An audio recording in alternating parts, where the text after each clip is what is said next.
नमस्कार। प्रभात साक्षी news network और आप सभी का स्वागत है। देश की राजधानी को दहला देने वाले बम धमाके के बाद राष्ट्रीय सुरक्षा पर फिर से बहस तेज हो गई है। सवाल उठ रहा है कि क्या ऑपरेशन सिंदूर 2.0 होने वाला है। प्रधानमंत्री, गृह मंत्री और रक्षा मंत्री कह चुके हैं कि दोषियों को बख्शा नहीं जाएगा। प्रधानमंत्री मोदी ने आज शाम सुरक्षा मामलों की मंत्रिमंडलीय समिति यानी CCS की बैठक भी बुलाई है।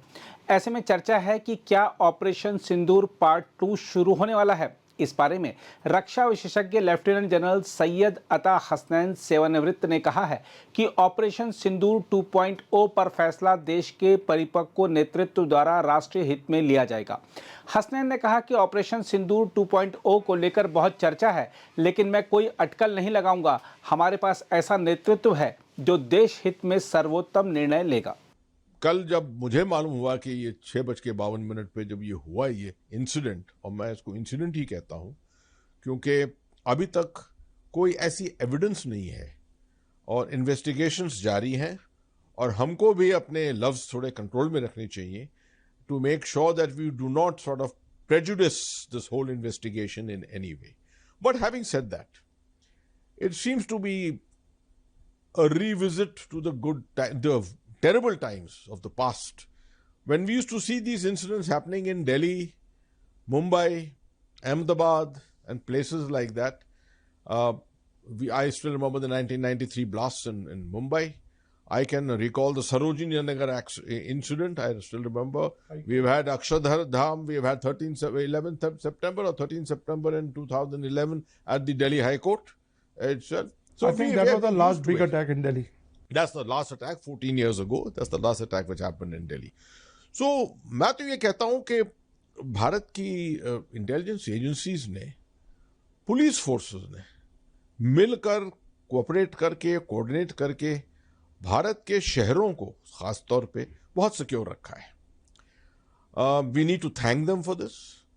The manner in which they have been able to get after the networks in particularly.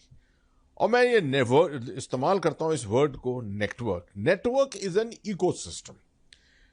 अगर हम टेररिज्म की तरफ देखें, और मैं नहीं कह रहा हूं कि ये एक्ट टेररिस्ट एक्ट है, मगर अगर हम टेररिज्म की तरफ देखें तो जम्मू कश्मीर का खास इलाका, वहां पर ये लोकलाइज होकर एक प्रॉक्सी वॉर के तौर पर वहां आइसोलेट हुआ है. That is what our agencies have been able to do.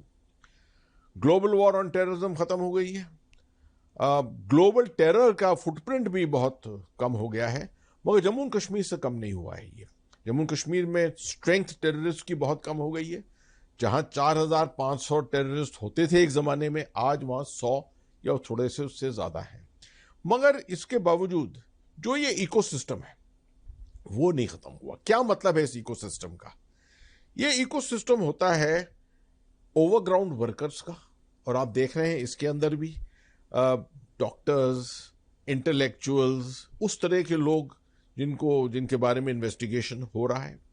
तो ओवरग्राउंड वर्कर्स होते हैं जो टेररिस्ट के तौर पे छुपे नहीं हैं, अबव ग्राउंड है, नॉर्मल जिंदगी बिता रहे हैं, मगर साथ में काम कर रहे हैं टेररिस्ट नेटवर्क्स के लिए, साथ में उसके फाइनेंशियल कॉन्ड्यूइट्स. बिना फाइनेंस के कोई टेररिस्ट कैंपेन नहीं चलता है.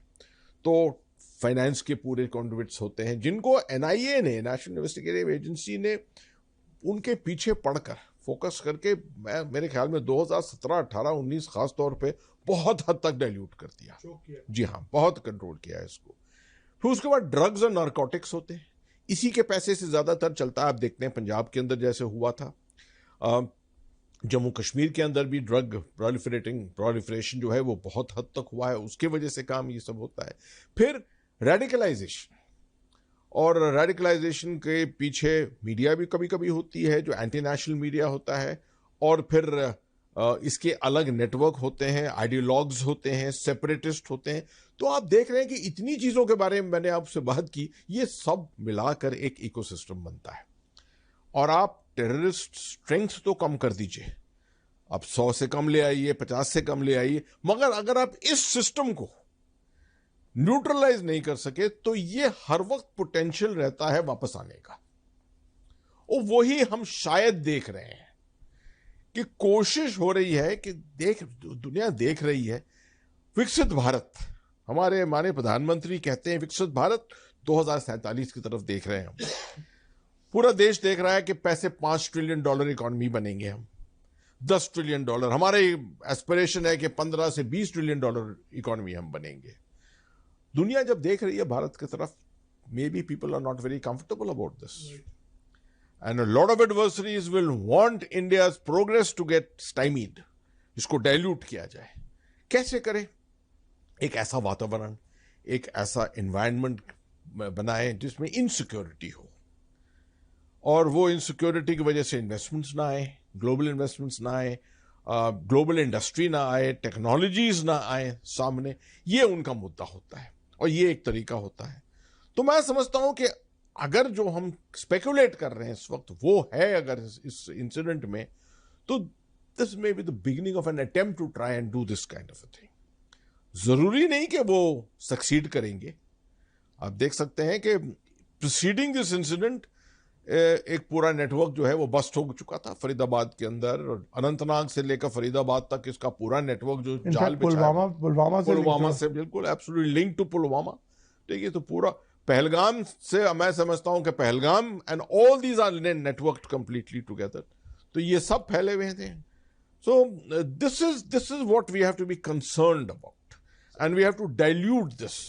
देखिए, जो हमने देखा है early part of the millennium, वो तो लगातार 10 साल तक तो the rapidity at with which these incidents used to take place was something which was used to dent our confidence completely. अभी तो एक इस तरह का इंसिडेंट है और वो भी कंफर्म नहीं हुआ है कि क्या एग्जैक्टली है ये।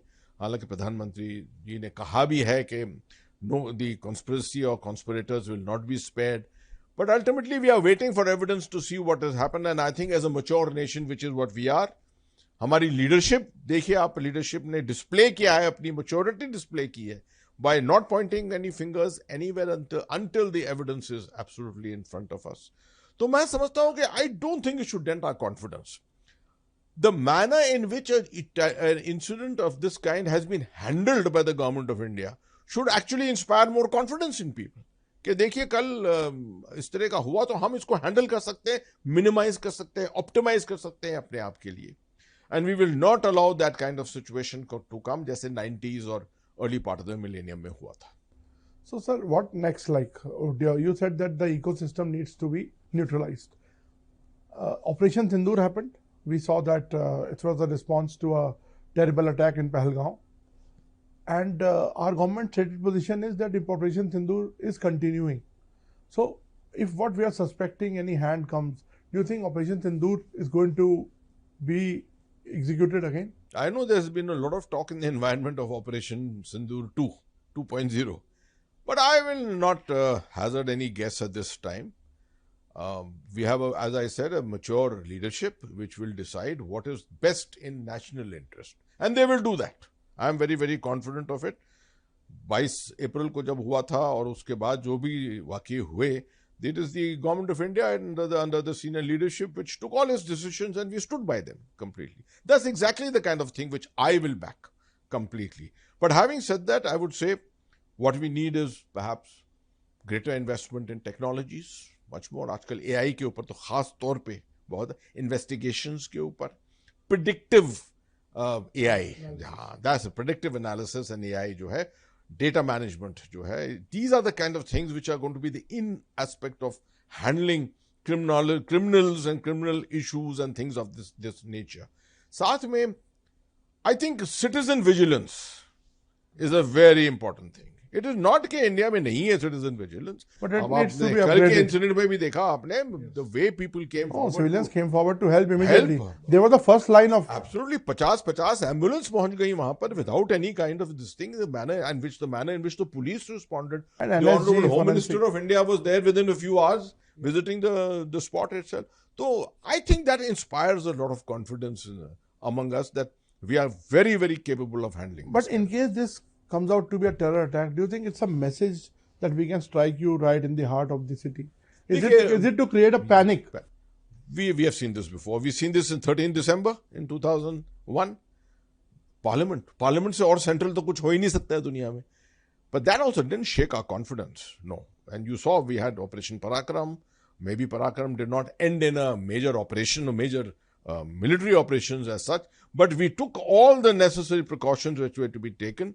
And I think after 26/11 particularly, coming of the NIA, the issue of going in against the ecosystem. अब ये ecosystem के पीछे पड़ना जो है, it has to be almost a continuous kind of a thing which has to take place. You cannot rest on your laurels and say that कि आज हमने इसको neutralize कर दिया और अब ये perpetuity के लिए खत्म हो गया है. That will not happen. This has to be a continuous thing, because as you are saying, मैं समझता हूँ diplomatically the government of India has taken a wonderful decision to go to the Taliban.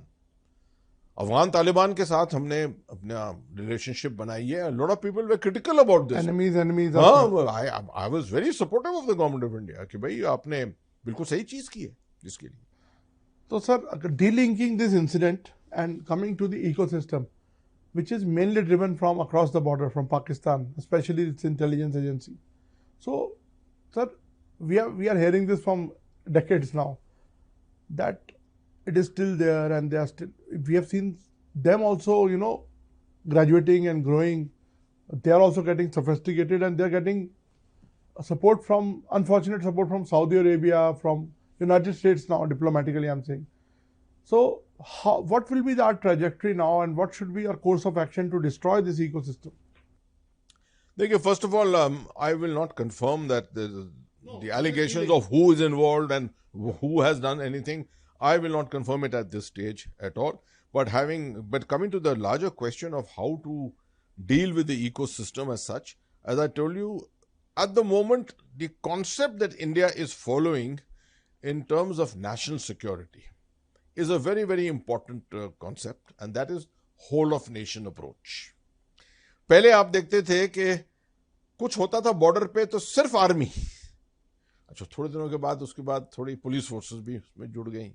Kashmir में हुआ तो CRPF जुड़ गई, BSF जुड़ गई, तब भी आर्मी लीड में थी. अब हम देख रहे हैं quite a different concept. We are having a integrated whole of nation approach. मुझे याद है intelligence agencies, and I have dealt with intelligence all my life. जमाना था जबकि एक इंटेलिजेंस एजेंसी दूसरे से बात नहीं करती थी. Everyone was sitting in their own silos. आज आप देखते हैं मल्टी एजेंसी सेंटर खुला हुआ है, मैक खुला हुआ है, स्टेट मैक खुला हुआ है. 6 बजे शाम को जो मीटिंग होती है, सब एक दूसरे के साथ इंटरेक्ट करके फ्यूज करते हैं इंटेलिजेंस को, इंफॉर्मेशन को. मेरी एक प्रैक्टिस थी as the corps commander in Kashmir कि 6 बजे शाम को अगर जो मुझे मालूम है, वो अगर 8 बजे जवान को जिसको एक्ट करना है उसको नहीं मालूम, तो I would question the entire system. मतलब 2 घंटे के अंदर you have enough time to be able to disseminate that information. So जरूरी है कि इंटेलिजेंस को लीजिए, सिंथेसाइज करिए, देखिए उसके अंदर से क्या आउटकम है, and pass it on to the right people to execute. This is very, very important. The whole aspect of communication of intelligence and early warning in this system. So I think time पर ये होता है कि जब incidents नहीं होते हैं काफी दिनों तक, I'm not calling it complacency. That's a very, very negative word. Yeah. Complacency. मैं कहता हूं कि what happens is that your systems don't remain as sharp as they need to be.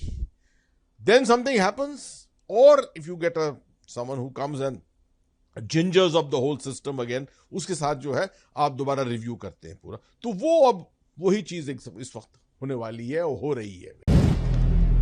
अगर आप भी लेना चाहते हैं देश दुनिया की तमाम जानकारी, तो आज ही सब्सक्राइब करें हमारे चैनल को. साथ ही नीचे दिए बेल आइकन को जरूर दबाएं ताकि हर अपडेट आप तक पहुंच सके.